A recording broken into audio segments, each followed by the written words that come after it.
Bismillahirrahmanirrahim. Assalamualaikum warahmatullahi wabarakatuh. Alhamdulillah wa syukrillah, salatan wa salaman ala rasulillah, amma ba'd. Selamat pagi dan apa kabar anda sekalian? Semoga semuanya sehat walafiat, amin ya rabbal alamin.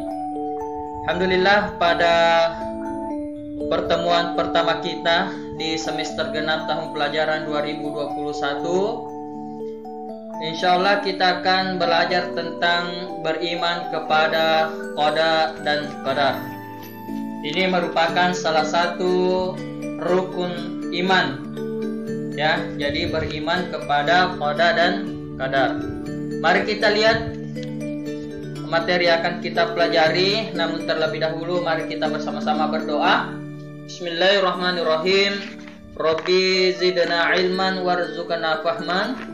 Rabbi syrah li sadri wa yassir li amri wahlul 'uqdatam min lisani yafqahu qawli. Amin ya rabbal alamin. Tujuan pembelajaran yang akan kita capai pada pertemuan kali ini, yang pertama adalah beriman kepada qada dan qadar. Kemudian yang kedua adalah menunjukkan perilaku tawakal kepada Allah Subhanahu wa taala sebagai implementasi pemahaman iman kepada qada dan qadar. Dan yang ketiga adalah menjelaskan atau memahami penjelasan mengenai iman kepada qada dan qadar. Nah, untuk memahami iman kepada qada dan qadar itu ada tiga hal yang perlu kita pahami. Yang pertama, makna daripada qada.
Sementara qadar adalah perwujudan kehendak Allah Subhanahu wa taala terhadap semua makhluknya.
Khalqan qala al-malaku ay rabbi dzakarun aw unsa syaqiyun aw sa'idun fama rizqun famal ajalu fayuktaba kadzalika fi batni ummihi, rawahul Bukhari wa Muslim. Artinya, diriwayatkan dari Anas bin Malik radhiyallahu anhu, katanya Rasulullah sallallahu alaihi wasallam bersabda, Allah Subhanahu wa Ta'ala mengutus malaikat ke dalam rahim. Malaikat berkata, "Wahai Tuhan, ia masih berupa air mani." Setelah beberapa waktu, malaikat berkata lagi, "Wahai Tuhan, ia sudah berupa segumpal darah." Begitu juga setelah berlalu 40 hari, malaikat berkata lagi, "Wahai Tuhan, ia sudah berupa segumpal daging." Apabila Allah Subhanahu wa Ta'ala membuat keputusan untuk menciptakannya menjadi manusia, maka malaikat berkata, "Wahai Tuhan, orang ini akan diciptakan lelaki atau perempuan." Artinya malaikat tidak memiliki kemampuan apa-apa melainkan ketetapan dari Allah Subhanahu wa Ta'ala. Sengsara atau bahagia, bagaimana rezekinya, serta bagaimana pula ajalnya, segala-galanya dicatat ketika masih dalam kandungan ibunya. Hadis diriwayatkan oleh Bukhari dan Muslim. Inilah salah satu dalil tentang qada dan qadar. Baik ananda sekalian, kita lanjutkan pembahasan kita masih terkait dengan dalil qada dan qadar. Allah Subhanahu wa Ta'ala berfirman dalam Al-Quran surah Ar-Ra'd surah ke-13 ya, surah ke-13 ayat 8. A'udzu billahi minasyaitonir rajim. Allahu ya'lamu ma tahmilu kullu unsa wa ma tagidul arhamu wa ma tazdadu wa kullu syai'in 'indahu bimiqdarin. Allah mengetahui apa yang dikandung oleh setiap perempuan dan kandungan rahim yang kurang sempurna dan yang bertambah, dan segala sesuatu pada sisinya ada ukurannya. Ini bimiqdarin, ini adalah qadar, ada ukurannya. Jadi dari dua dalil ini maka patutlah sebagai orang yang beriman harus senantiasa beriman kepada qada dan qadar. Baik ananda sekalian, selanjutnya adalah macam-macam takdir. Ya, takdir itu ada dua, ada takdir muallaq, ada takdir mubram. Takdir muallaq adalah menurut bahasa sesuatu yang digantungkan, sementara mubram yaitu sesuatu yang tidak dapat dielakkan atau sudah pasti. Jadi intinya adalah kalau takdir muallaq itu masih bisa digantungkan, artinya masih bisa diusahakan. Sementara takdir mubram itu tidak ada lagi yang bisa dielakkan atau sudah pasti terjadi. Nah, kita akan pahami lebih lanjut takdir muallaq.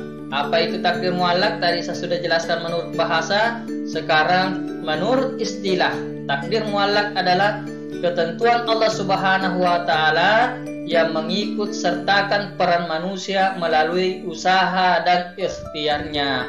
Jadi ada takdir ananda sekalian yang ketika kita berusaha maka itu kita memiliki peran di dalamnya, ya.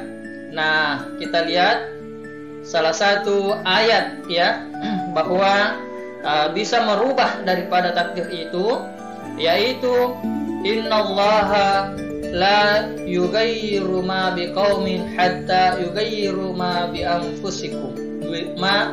anfusihim. Sesungguhnya Allah tidak merubah keadaan sesuatu kaum sehingga mereka merubah keadaan yang ada pada diri mereka sendiri. Ananda sekalian, kadang-kadang kita merasa bahwa diri kita ini kurang beruntung, ya, sehingga hal tersebut sebenarnya tidak mesti kita miliki. Kita harus berusaha.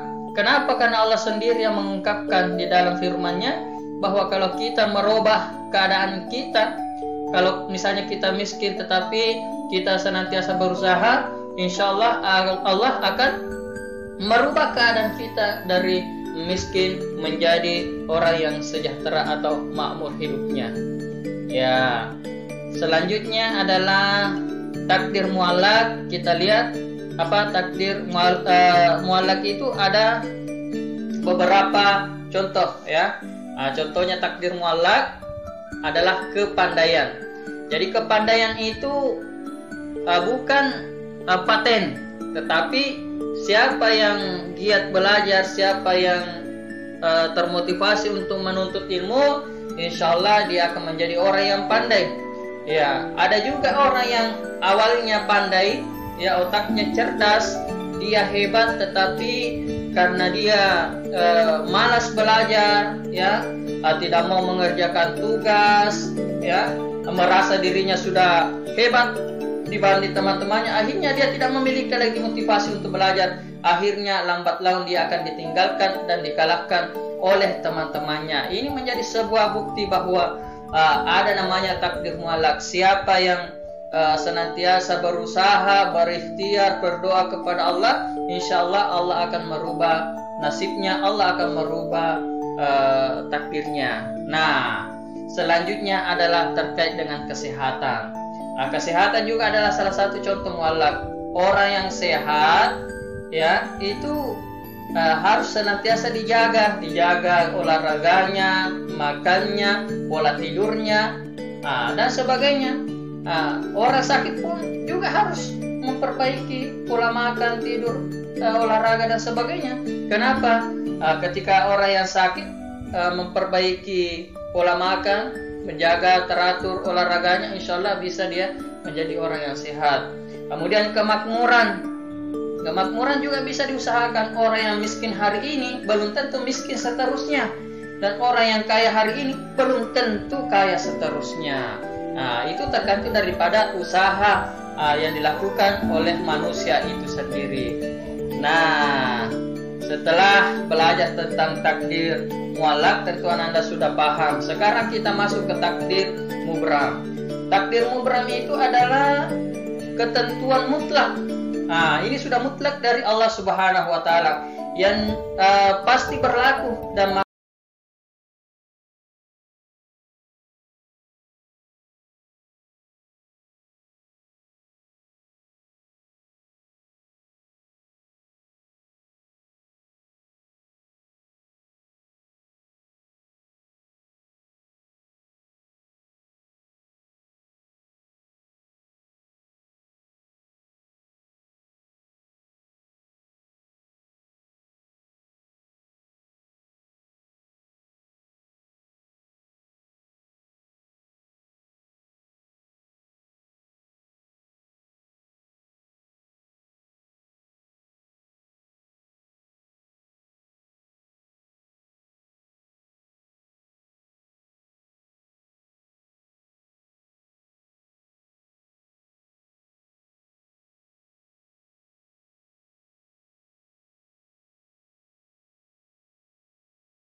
ya, di sini ada kesalahan penulisan. Takdir mubram contohnya adalah jenis kelamin. Ya, kalau Allah sudah menetapkan bahwa laki-laki pasti laki-laki. Kalau sudah dijelaskan bahwa ini perempuan pasti perempuan. Ajal, kalau Allah mengatakan besok sampai ajalnya, pasti sampai ajalnya. Tidak diundur-undur lagi. Tidak ada sogok-sogok menyogok kepada malaikat, tidak ada. Panjang pendeknya usia. Nah, contohnya juga api sifatnya panas, itu sudah pasti. Bumi bentuknya bulat, itu sudah pasti ketentuan dari Allah. Bahkan kejadian kiamat pun yang akan datang sudah pasti akan datang. Dan masih banyak contoh-contoh takdir mubram lainnya. Nah, setelah belajar tentang macam-macam takdir, selanjutnya kita melihat apa perilaku yang mestinya kita nampakkan sebagai orang pendidikan yang telah mempelajari tentang beriman kepada qada dan qadar. Yang pertama beribadah kepada Allah Subhanahu wa taala. Anak-anak sekalian, di tengah pandemi Covid-19 ini jangan sampai kita lalai terhadap kewajiban kita. Kalaupun kita tidak sempat melaksanakan sholat berjamaah di masjid,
qada dan qadar.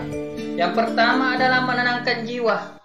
Yang kedua, bersikap sabar dan syukur, bersifat optimis dan jauh dari sifat sombong. Nah, penutup, syukuri nikmat Allah, bersabar atas semua cobaan, gigih dalam berusaha dan belajar, bertakwa, bertawakal kepada Allah, makin mendekat kepada Allah Subhanahu wa ta'ala. Syukran, tingkatkan iman, kuatkan imun, tuntut ilmu bermanfaat, insyaallah akan diraih rasa aman. Demikian materi kita hari ini, semoga bermanfaat dan kita menjadi orang-orang yang senantiasa meningkatkan iman, terutama beriman kepada qada dan qadar Allah Subhanahu wa ta'ala. Kita tutup perjumpaan kita dengan bersama-sama mengucapkan alhamdulillahirabbil alamin, wabillahi taufiq wassalam. Wassalamualaikum warahmatullahi wabarakatuh.